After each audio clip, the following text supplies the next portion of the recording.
Howdy, Hotshots. It's the Dividend Daddy, your favorite not a financial advisor with not financial advice. So yesterday, we looked at what was the possibility that ULTY would recover from this last week's downturn that it had. Today, I want to tell you how much further ULTY can go down, all right? Now, I'm not an accountant, and so my little pretty flowery notebook is going to have to do. I did not go through and figure out the weightings of each holding, okay? So these numbers are going to be a little bit off. This is just some of my cotton picking okie figuring, all right then? So buckle up because we're going to dig in. Here's the situation. They've got protective puts. Somebody earlier in the comments was asking me about one of the funds. I can't even remember which one it was. I try to respond to all the comments, but I'm on break at work or whatever. I don't have all the time in the world. So I'm trying to get to everybody and answer anything that I can. But somebody was asking me about one of the funds that was compared to how it compared to ULTY, and it was paying more than ULTY. And so why was ULTY so attractive? Well, there are a few reasons why ULTY is so attractive. Okay, now I haven't had the best experience with it yet. I wouldn't say it's been horrible because I am getting that big distribution. So I'm a little bit in the red, but I'm not scared of it yet, okay? If it continues down this path, yeah, eventually I'll get rid of it because I'm not one of the people that's saying, oh, the only thing that matters is income. No, the only thing that matters is total return, okay? If you get 100% in income and you have 0% of your money left at the end of the year, that's not a good deal, especially because you might wind up paying taxes on some of it. You might wind up paying short-term capital gains or income taxes on some of it, and then getting long-term capital gains to write off that you can't even write off all this year, all right? And so now you've paid more in taxes. You paid taxes on money you already had. Tell me how that's a good deal. You could put the money in a CD and earn 2.5% or whatever it is, draw your money out until you have zero. You wound up with a little bit to boot, and you didn't wind up paying any taxes on money you already had. So don't try to tell me that the only thing that matters is income, all right? That's not the only thing that matters. It is a huge component, and it buys us more shares. And as long as ULTY keeps paying such a great distribution and it doesn't go in the toilet, yeah, it's great, okay? And that's what I want to see. But the total return is what really matters.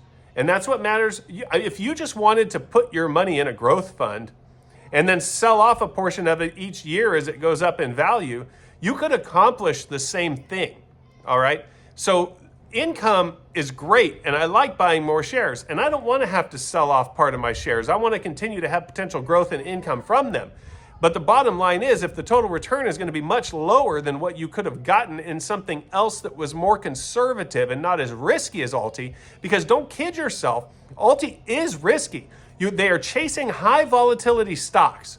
It is not the riskiest thing out there, but it is risky. So if you are betting your retirement on this, if it's all the money you have in the world and you don't have any earning capacity in the future, listen, I've already told you I'm not a financial advisor, but you better watch yourself, okay? Because if you dwindle all that NAV away, thinking that you don't have to worry about it because it's always going to produce this income, you're going to be in for a world of hurt if it don't work out. Is if your NAV goes to zero, you ain't getting that 10 cents a week anymore, all right? I'm going to go back and look at the charts and look at the ex-dividend dates and look at what the distributions were in the past. And we're going to figure out what the distribution is at the price point that ULTY was at the time and see, as it goes down, how much your distribution will go down. Because your distribution will go down if the NAV keeps going down, all right? But I wanted to say they do have a lot of advantages in this fund that they didn't have back before they went to a weekly fund. They have protective puts. They own the stock, okay? Those are two great things that ULTY has going for it. And it pays weekly, which means that you get to compound your distributions quicker, which over the course of the year does matter, okay? It's just like those people that tell you that you can pay down your mortgage earlier by splitting up your payment in two payments, paying one mid-month and one at the end of the month. Well, yeah, because you're saving interest on the money that you're paying halfway through the month for the latter half of the month. So you're paying your mortgage down quicker. Well, that's the same thing on the opposite direction when you're getting paid weekly instead of getting paid monthly, is now you get to earn for the rest of the month on the stuff that you got for the first week, and you get to earn for the second half of the month on the stuff you got the first 2 weeks. So it does compound faster, and that is a huge advantage, okay? But somebody was asking me about one of the funds, and well, how come ULTY is so much better? This one's paying a bigger yield. Yeah, well, the other one was using synthetic position, so it didn't actually hold the stock. Okay, that's a drawback. The other one was all concentrated on one position instead of being spread amongst many positions. Okay, and so that gives ULTY the advantage. And the other one didn't have protective puts. That gives ULTY an advantage. So ULTY does have a few really big advantages. So just because I said that I'm not buying anymore until they show me some strength, all I'm doing is reinvesting my dividends. So I'm getting, each week I'll probably get close to 40 shares at this point.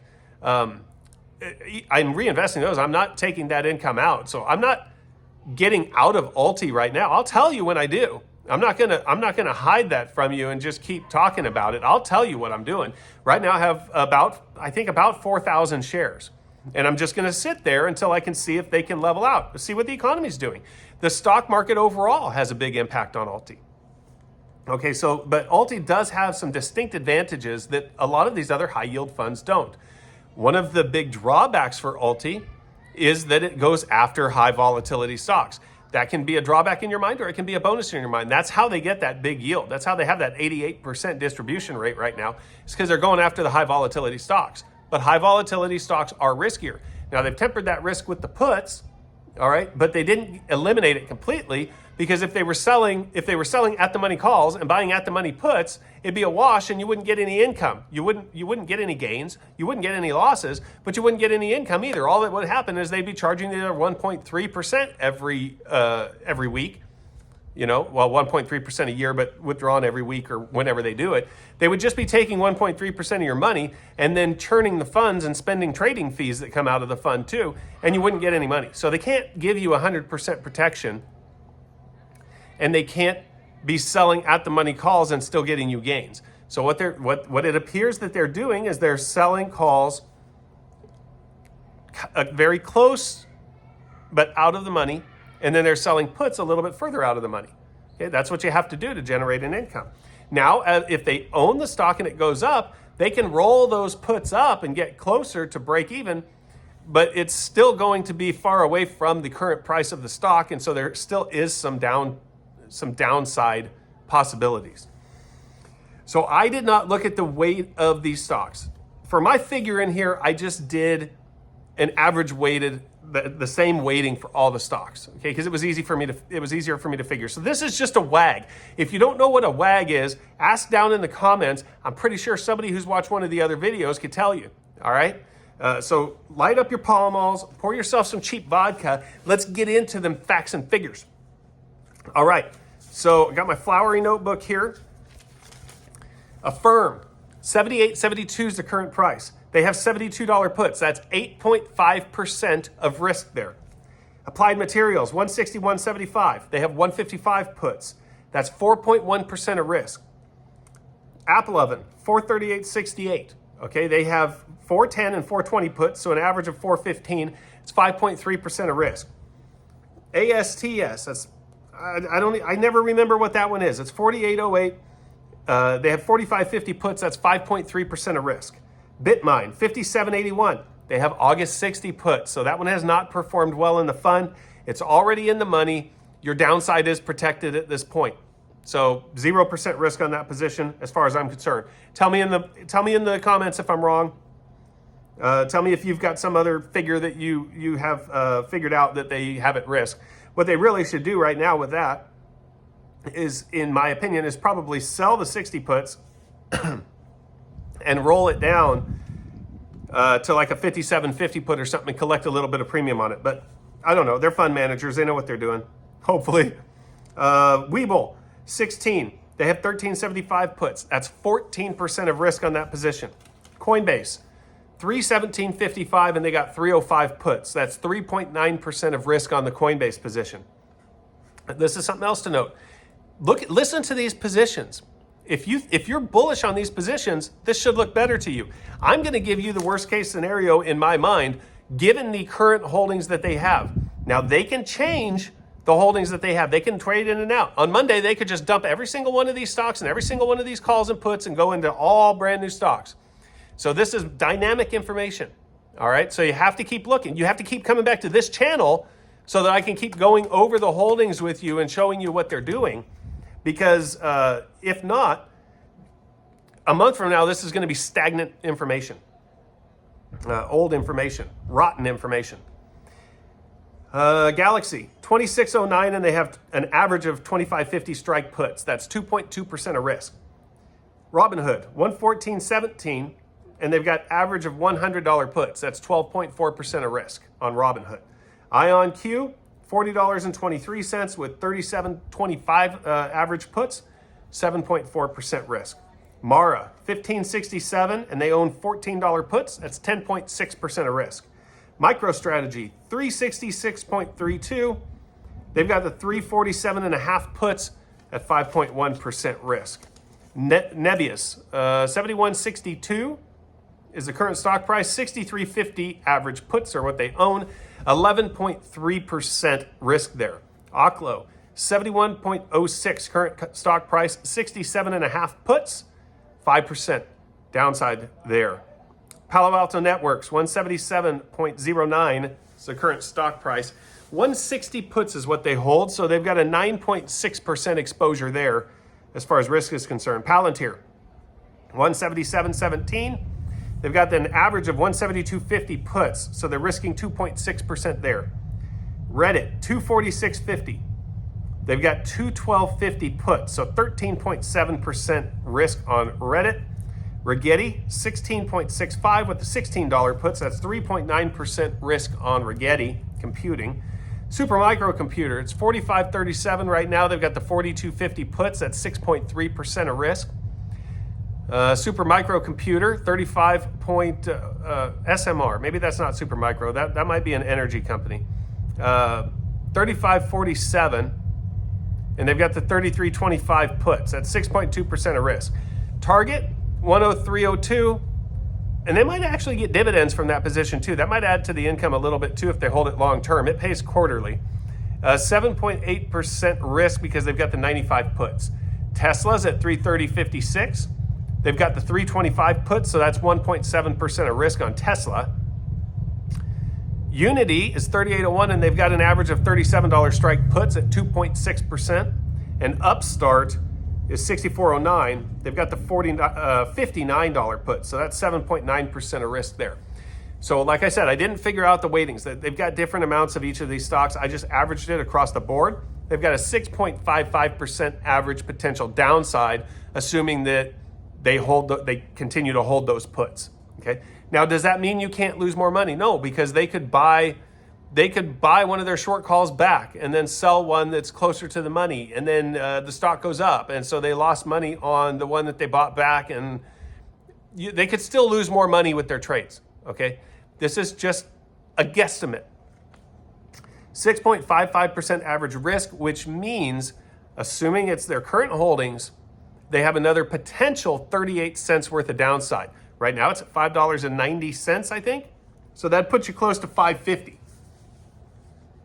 That's worst case scenario. Okay? In my opinion, that is worst case scenario given the holdings that they have right now and the puts that they have right now. So these people that are saying that it's going to zero, they own the stocks. For it to go to zero, all the stocks would have to go bankrupt overnight. And even then, they still have some of the puts. Is it going to go to zero eventually? Yeah, maybe. After they continue churning, they keep trading, they lose 5% here, 5% there, and eventually it's just down to where they have to reverse split it. I don't think they'll ever let it go to zero because that would mean they'd quit getting their fees. So they'll just reverse split, and then it'll go back up to $50, and then it'll start working its way back down again if they continue distributing more than their NAV can hold up. So I don't think it's ever actually going to go to zero. It can feel like it went to zero if they reverse split and it keeps going down because you just lose more and more of your money. But it can't go to zero, in my opinion. Right now, given the holdings that they have, the lowest I could possibly see it going is $5.50, and that would be a pretty catastrophic crash in all of their holdings. So we do have some downside protection. Now, next week, things might be different. They're going to have different holdings. But I think that you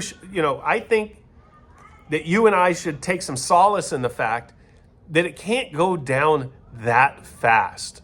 It can, bleed us over time, just a small cuts and just small cut us to death. It can do that, but I don't think that it can go down by half overnight. So these people in the comments are saying it's going to $1, it's going to $3. Well, are you buying puts? That's what I keep asking them. None of them answer me yet.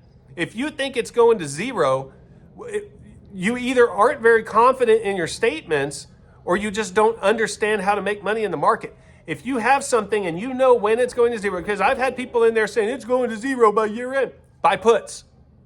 Okay?